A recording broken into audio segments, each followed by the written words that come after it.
আজ রামনবমীর পুণ্যতিথিতে ঘটল এক ভয়ঙ্কর কাণ্ড, যা ঘটেছে জানলে আপনি চমকে উঠবেন, যা গোটা দুনিয়াকে হতবাক করে দিচ্ছে। প্রিয় বন্ধুরা, আপনারা প্রত্যেকেই জানেন আজ রামনবমী। আর এই রামনবমীর পুণ্যতিথিতে ভারতবর্ষের বিভিন্ন প্রান্তে পালন করতে গিয়ে এমন এমন কিছু অপ্রীতিকর ঘটনা ঘটেছে, যা জানলে আপনি চমকে উঠবেন। প্রিয় বন্ধুরা, এই রামনবমী ভারতবর্ষের বিভিন্ন প্রান্তে মহা জাঁকজমকপূর্ণভাবে পালন করা হলেও ভারতবর্ষের বিভিন্ন প্রান্তে এবং পশ্চিমবঙ্গের বিভিন্ন প্রান্তে তা কিন্তু পালন করতে দেওয়া হয় না। কিন্তু কেন? এই রামনবমী, এই ভারতবর্ষ তো রামের ভূমি, এই রামনবমীতে কেন পালন করতে দেওয়া হবে না? কিন্তু কেন ঘটলো এমন ঘটনা? যা ঘটেছে সবই আপনাদের সামনে আমি তুলে ধরার চেষ্টা করেছি। বন্ধুরা, আজ রামনবমী আর আমরা এসেছি কৃষ্ণনগরের রাজপথে, আর আমাদের সঙ্গে রয়েছে আমাদের সৈনিক পার্থদা। পার্থদা, রামনবমী সম্পর্কে কিছু বলো। আজকে অত্যন্ত আনন্দের দিন, আনন্দের তিথি। এই শুভক্ষণ ভগবান শ্রী রামচন্দ্রের আবির্ভাব দিবস। আর সকল সনাতন ধর্মাবলম্বী মানুষ, জাতি, ধর্ম, বর্ণ আর অবশ্যই রাজনৈতিক দলমত নির্বিশেষে একত্রিত, সংঘবদ্ধ। সারা ভারতবর্ষ নয়, শুধু সারা পৃথিবীতে আর শুধু একটাই নাম, জয় জয় শ্রীরাম, জয় শ্রীরাম। প্রিয় বন্ধুরা, আমরা আজ আছি রাজার শহর কৃষ্ণনগরে।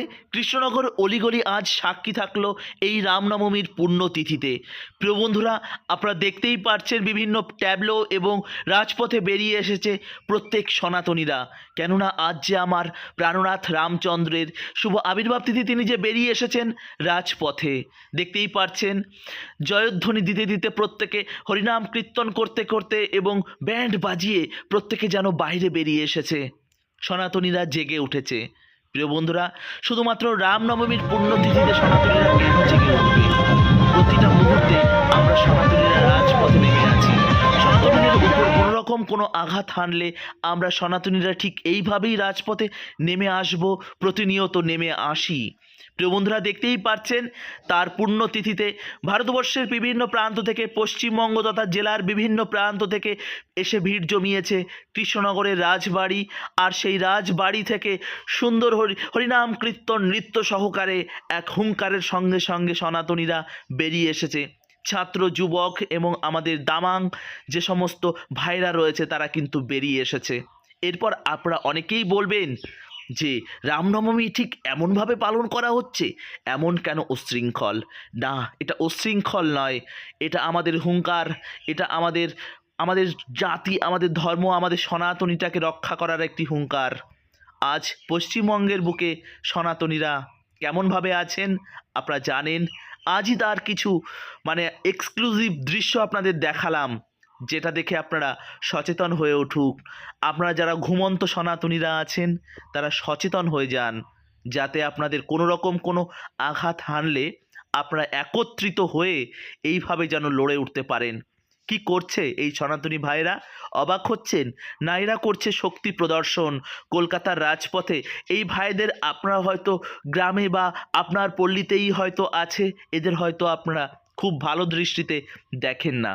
কিন্তু জানেন তো, সমাজের বুকে যখন আঘাত হানে, আপনার বাড়ির পাশে যখন একটা বৃদ্ধ মানুষ দেহ রাখে, তাকে শ্মশান ঘাটে নিয়ে যাওয়ার জন্য কোনো স্থান থেকে র্যাঙ্ক করা কোনো ব্রিলিয়ান্ট স্টুডেন্টরা এগিয়ে আসে না, এগিয়ে আসে এই দাবাং ছেলেগুলো। এদের আমাদের ভীষণভাবে প্রয়োজন। সমাজে যখন কোনো একটা প্রবলেম ঘটে, যখন ঝড় বৃষ্টিতে একটা গাছ ভেঙে রাস্তার উপর পড়ে আছে, তখন কোনো পাড়ার কোনো ব্রিলিয়ান্ট স্টুডেন্ট এগিয়ে আসে না, এই ভাইয়েরাই কিন্তু এগিয়ে আসে। পাড়ার যখন আপনার বাড়িতে কোনো রকম কোনো প্রবলেম ঘটে, কারা এগিয়ে আসে? এই ভাইয়েরাই এগিয়ে আসে। তার জন্য এদেরকে কখনো খারাপ দৃষ্টিতে দেখতে নেই, এদেরও আমাদের প্রয়োজন। সমাজের বাস্তুতন্ত্র, সমাজটাকে রক্ষা করতে গেলে আমাদের প্রত্যেককেই প্রয়োজন। প্রিয় বন্ধুরা, আপনাদের কাছে বিনম্র অনুরোধ, সনাতন ধর্মের বিভিন্ন আপডেট আপনাদের সামনে তুলে ধরার চেষ্টা করি আমি, আপনাদের সকলের প্রিয় মায়াপুর ব্লগ। তো আমাদের চ্যানেলে নতুন হলে চ্যানেলটি সাবস্ক্রাইব করবেন, বেল আইকনটি অল করে রাখবেন, ফেসবুক পেজ থেকে দেখলে পেজটিকে ফলো করে রাখতে ভুলবেন না। শ্রীরাম বৃন্দাবন থেকে বাড়ি এসে আমাদের আজ এই রামনবমীর পুণ্যতিথিতে সর্বপ্রথম আমি চলে এসেছিলাম কৃষ্ণনগর অলিগলি তখন গেরুয়া পতাকায় ছেয়ে উঠেছে। প্রিয় বন্ধুরা, হাতে আর মাত্র কটা দিন, তারপর কিন্তু আমাদের ঠিক জায়গা মতন, বুঝতেই পারছেন কি বলতে চাচ্ছি, যে আমরা সচেতন হন এবং হাতে মাত্র আর কটা দিন, তারপর ঠিক জায়গা মতনই আপনারা দেখিয়ে দেবেন যে সনাতনীরা চাইলেও পশ্চিমবঙ্গটাকে সুন্দরভাবে সাজিয়ে দিতে পারে, পশ্চিমবঙ্গটাকে সুন্দরভাবে সাজিয়ে গুছিয়ে আবারও নতুনভাবে পশ্চিমবঙ্গটাকে তৈরি করতে পারে। যে পশ্চিমবঙ্গের বুকে আমাদের জন্ম নিয়েছিল রামপ্রসাদ, জন্ম নিয়েছিল রামকৃষ্ণ, স্বামী বিবেকানন্দ, চৈতন্য মহাপ্রভুর শহর এই নবদ্বীপ, এই কৃষ্ণনগর। তার জন্য আমাদেরকে সচেতন হতে হবে। এই পশ্চিমবঙ্গ আমাদের, এই পশ্চিমবঙ্গ সনাতনীদের, এই ভারতবর্ষ সনাতনীদের। যাই হোক, সনাতনীরা চাইলে অনেক কিছু করতে পারে। তার জন্য পশ্চিমবঙ্গের বিভিন্ন প্রান্ত থেকে যখন সনাতনীরা আক্রমণ হয়, সনাতনীরা আক্রান্ত হয়, তখন আমাদের প্রত্যেক সনাতনীরা ঠিক এইভাবে একত্রিত হতে হবে। তাহলে বিধর্মীরা তারা কিন্তু আর সাহস পাবে না আমাদের উপর আঘাত হানতে। তাহলে আমরা চলুন হাতে হাত রেখে আজ আমরা সংকল্প গ্রহণ করি যে আমাদের বুকে আজ যতই আঘাত হানুক না কেন, আমরা প্রত্যেকে একত্রিত, জাতপাত ভুলে যান, কে উঁচু নিচু, কে এসসি, কে এসটি, কে ব্রাহ্মণ, কে বিশ্বাস, কে মণ্ডল, কে কে ব্যানার্জি, কে চ্যাটার্জি ভুলে যান। প্রত্যেকে একত্রিত হন। আমাদের একটাই ধর্ম, আমরা সনাতনী। তো আমরা হিন্দু হিন্দু ভাই ভাই, মানে আর সমস্ত কিছু ভুলে যান। এটাই হচ্ছে আমাদের মেইন স্লোগান। প্রিয় বন্ধুরা, তো আপনাদের কাছে বিনম্র অনুরোধ, আপনারা চলুন হাতে হাত রেখে আজ রামনবমীর পুণ্যতিথিতে আমরা এই সংকল্পই গ্রহণ করি, যাতে আমাদের পাড়ার বুকে কোনো রকম কোনো আক্রান্ত হলে আমরা যেন প্রত্যেকে একত্রিত হয়ে আমরা বেরিয়ে যেতে পারি এবং যাতে আমাদের সনাতনী ধর্মটাকে আমরা রক্ষা করতে পারি। পাড়ার বুকে বুকে আপনারা সনাতনীদের বিভিন্ন মন্দির গড়ে তুলুন। পাড়ার বুকে যখন সনাতনীদের কোনো বোন যারা গরিব, যাদের অর্থনৈতিক অবস্থা খুব খারাপ, চলুন আমরা হাতে হাত রেখে সেই বোনের বিয়েতে আমরা অংশগ্রহণ করি, তার বিয়েতে আমরা খরচা করি, আমাদের যাতে অর্থনৈতিক বল রয়েছে। পাড়ার বুকে আমার কোনো বৃদ্ধ মা যখন কোনো ওষুধ কিনতে পারছে না, যখন তিনি মানে বিভিন্ন রকমভাবে শারীরিক প্রতিবন্ধকতা কাটিয়ে তিনি কিন্তু চলতে পারছে না, তখন চলুন আমরা তাকে একটু সহযোগিতা করি। দেখুন, 10-এর হাত যদি একত্রিত হয়, আমরা যদি বিন্দু বিন্দু দিয়ে প্রত্যেককে সহযোগিতা করি, তাহলে কিন্তু সেটা সিন্ধুতে পরিণত হয়ে যায়। তার জন্য আসুন, আমাদের সনাতনীরা কখনো কোনো রকম কোনো সমস্যায় পড়লে আমরা সেখানে ঝাঁপিয়ে পড়ি এবং সেখানে গিয়ে আমরা তাদেরকে রক্ষা করার চেষ্টা করি। চলুন এই সংকল্পটাই আমরা গ্রহণ করি। প্রিয় বন্ধুরা, এই স্লোগান আমি চাইলে পরে সাউন্ডটা দিতে পারতাম, কিন্তু কিছু টি সিরিজ এবং কিছু রয়েছে কপিরাইট স্ট্রাইকের মধ্যে পড়ে যাবে, যে কারণে আমি কিন্তু সাউন্ডটা বন্ধ করেছি। কেননা অনেক মিউজিক চলছে, অনেক গান চলছে, যেগুলো কিন্তু কপিরাইট স্ট্রাইকের মধ্যে পড়ছে, যে কারণেই কিন্তু আমি সাউন্ডটা দিতে পারিনি। যদি সাউন্ডটা দিতাম, সত্যি আপনাদের মনের মধ্যে লোমহর্ষকর সে যে দৃশ্য আপনারা না দেখলে বুঝতে পারবেন না। প্রিয় বন্ধুরা, যাই হোক, আপনারা দেখতে পাচ্ছেন কৃষ্ণনগর রাজপথের অলিগলিতে হাজার হাজার দর্শনার্থী, হাজার হাজার ভাইরা তারা কিন্তু ছুটে এসেছে। তবে বলে রাখি, শুধু রামনবমীর পুণ্যতিথিতে এসে উল্লাস করলাম, এসে একটু লাভঝাপ করলাম, এমনভাবে কিন্তু চললে হবে না। আমাদের প্রতিটা মুহূর্তে আমাদের একত্রিত থাকতে হবে। আমাদের গ্রুপ লিডার এবং আমাদের সনাতনীদের প্রত্যেক পাড়ায় একটা করে লিডার থাকবে, তার কথাটাই আমাদেরকে মেনে চলতে হবে। সে একটা ডাক দিলেই যেন আমরা ছুটে আসি, সে একটা কথা বললেই আমরা যেন মেনে চলি।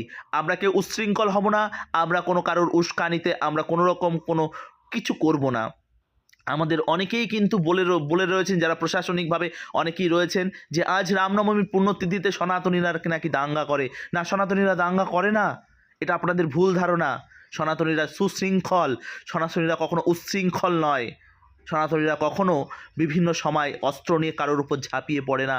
সনাতনীরা তাদের বাণী, সনাতনীরা তাদেরকে চৈতন্য মহাপ্রভু আমাদের শিখিয়েছে, স্বামী বিবেকানন্দ, আমাদের ভারতবর্ষ এই পশ্চিমবঙ্গ আমাদের শিখিয়েছে আরও অনেক কিছু। তার জন্য ভুলে যান কে রাম ভক্ত, কে কালী ভক্ত, কে শিব ভক্ত, কে কৃষ্ণ ভক্ত। আমরা প্রত্যেকে সনাতনী, এটাই আমাদের মূল মন্ত্র। দেখতেই পাচ্ছেন মায়েরা বেরিয়ে এসেছেন, যেখানে আমাদের মায়েরা বাড়ি থেকে বেরিয়ে রাজপথে বেরিয়েছে, যেখানে আমাদের ছাত্র যুবকরা রাজপথে বেরিয়েছে, সেখানে আর ভয় নেই।